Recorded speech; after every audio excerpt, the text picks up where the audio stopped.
उत्तर प्रदेश विधानमंडल का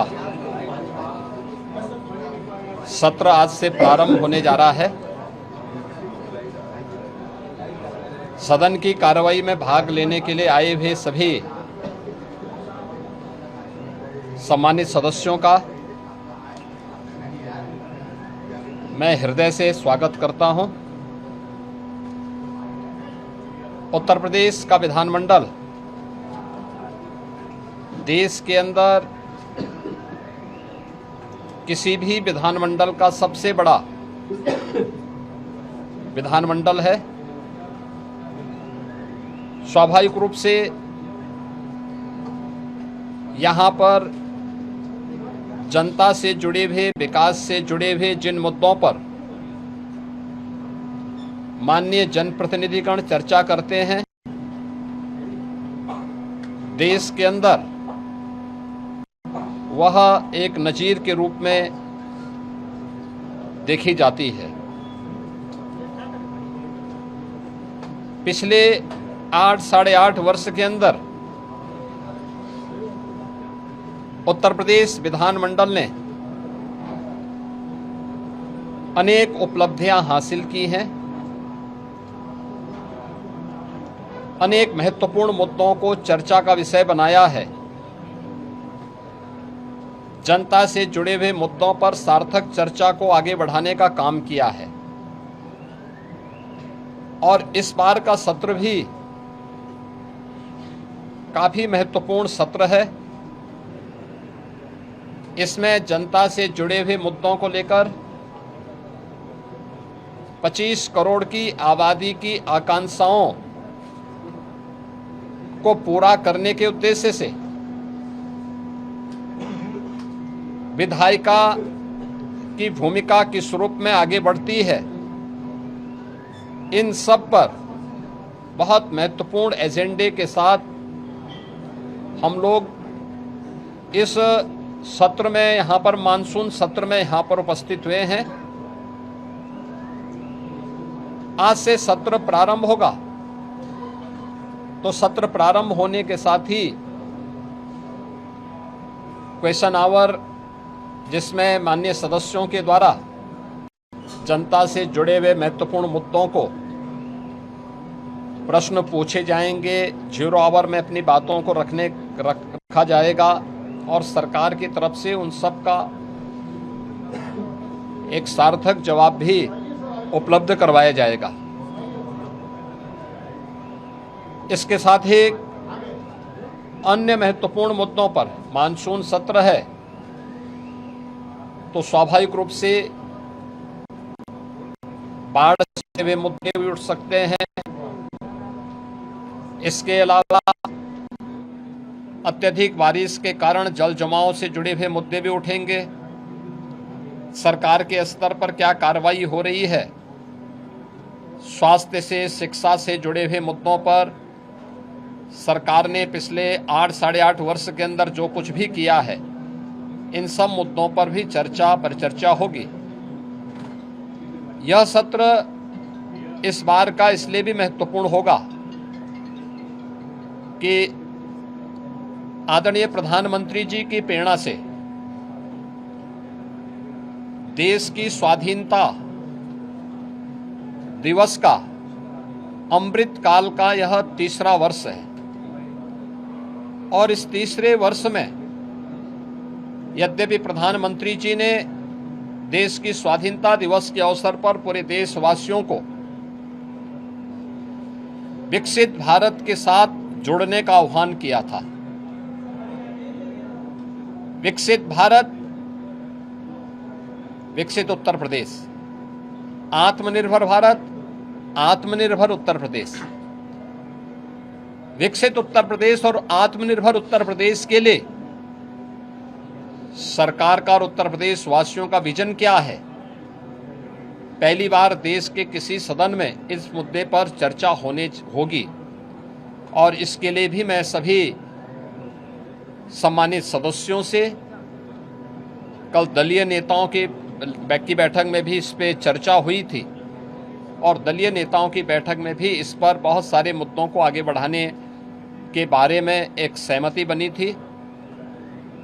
13 और 14 अगस्त को लगातार 24 घंटे तक उत्तर प्रदेश विधानमंडल में इस पे चर्चा होनी है और चर्चा के बाद सरकार के द्वारा कैसे इस विजन डॉक्यूमेंट को नीति आयोग के मार्गदर्शन में विशेषज्ञों के सहयोग के साथ आम जनता के साथ साथ हर तबके के नागरिकों की सहभागिता इसमें सुनिश्चित हो, इसको लेकर के विस्तृत कार्य योजना की घोषणा भी हम लोग सदन में करेंगे और उस कार्यक्रम को आगे बढ़ा करके आगामी 25 वर्ष की कार्य योजना को लेकर के सरकार अपने विजन को सदन के पटल पर रखेगी और उस कार्यक्रम को एक समय सीमा के अंदर तैयार करते हुए विकसित भारत विकसित उत्तर प्रदेश के इस संकल्प को आगे बढ़ाने की चर्चा का केंद्र बिंदु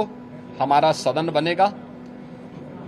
मेरी अपील होगी कि सरकार ने पिछले 8-8 वर्ष के अंदर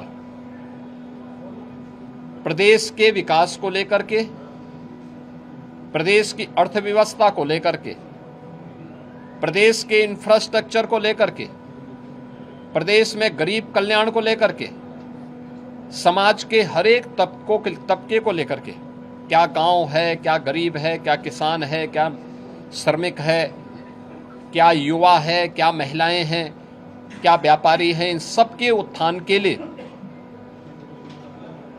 बेहतरीन प्रयास किए हैं और उसकी चर्चा देश के अंदर भी होती है। देश उसको सराहता है। तमाम राष्ट्रीय और अंतर्राष्ट्रीय संस्थाओं ने उसकी मुक्त कंठ से प्रशंसा की है। उत्तर प्रदेश के परसेप्शन में जमीन आसमान का अंतर आया है, लेकिन उस सब के बावजूद हम स्वागत करेंगे उन सभी प्रस्तावों का जो सदन में चर्चा के लिए आएंगे, जनता से जुड़े हुए होंगे, उत्तर प्रदेश के विकास से जुड़े हुए होंगे, उत्तर प्रदेश के युवाओं से जुड़े होंगे। उन सभी मुद्दों पर चर्चा करने के लिए सरकार तैयार है। सरकार ने अपने कार्यक्रम का हिस्सा भी बनाया है कि इन सब पर जवाब सभी विभाग उसका उपलब्ध कराने के लिए तैयार होंगे, लेकिन एक सार्थक चर्चा हो, नकारात्मकता न आए, न्यूसेंस क्रिएट करके हम लोग जनता के जुड़े हुए मुद्दों पर समय को जाया न करने दें। ये मेरी अपील सभी अपने प्रतिपक्षी दलों से भी होगी कि वे इन सभी बातों को ध्यान में रख करके अगर सदन में इन मुद्दों पे चर्चा कराएंगे तो एक सार्थक चर्चा भी हो पाएगी, हम किसी निष्कर्ष पर पहुंच पाएंगे।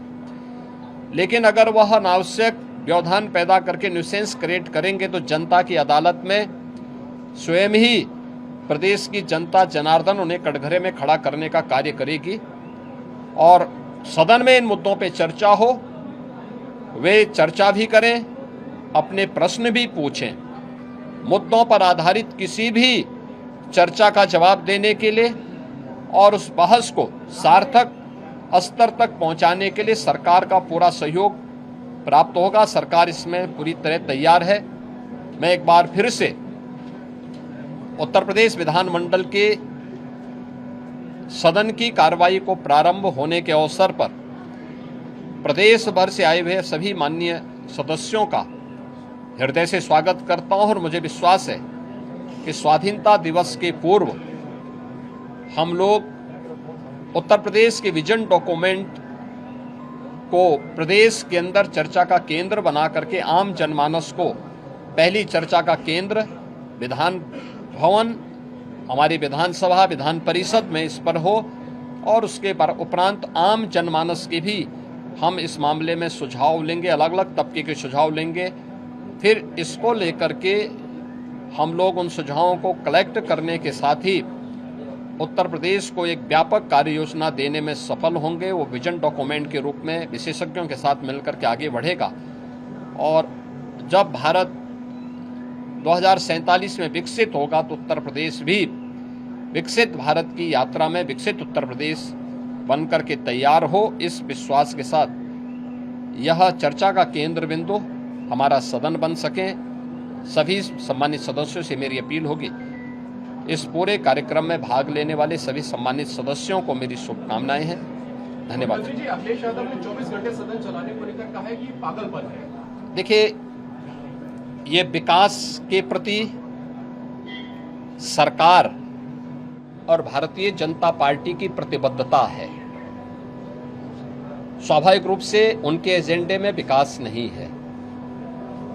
सस्टेनेबल डेवलपमेंट गोल्स पे जो गरीबों से जुड़े हुए मुद्दे थे, उत्तर प्रदेश की बेहतर शिक्षा को लेकर, बेहतर स्वास्थ्य सुविधा को लेकर, कृषि विकास की दर को बढ़ाने को लेकर, स्किल डेवलपमेंट को लेकर, रोजगार को लेकर के जब हमने 36 घंटे तक सदन चलाया था, तब भी समाजवादी पार्टी ने सदन का वॉकआउट किया था।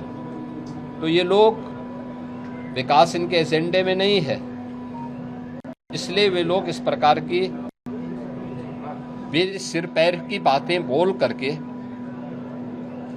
ऐसे संसदीय शब्दों का प्रयोग करते हैं जिसके लिए वे पहले से ही कुख्यात हैं।